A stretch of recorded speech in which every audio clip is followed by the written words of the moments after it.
what no. implement yung dismissal? Remember, General Aquino is class 85, classmate po ni General Gerlan yun.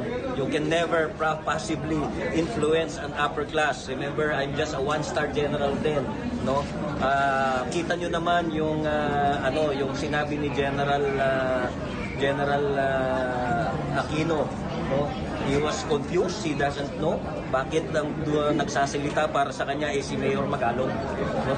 Let him talk. I think si General Aquino has his own decision, no? And again, kahit na natawagan yan, it's all for the status of the case. It's but normal to anybody or any commander na lalapit sa iyo yung mga pamilya mo, no? Na pamilya ng mga pulis na may mga kaso, na agrabyado, no? Yung may problema na kung pwede matulungan sila. But then again, sinabi ang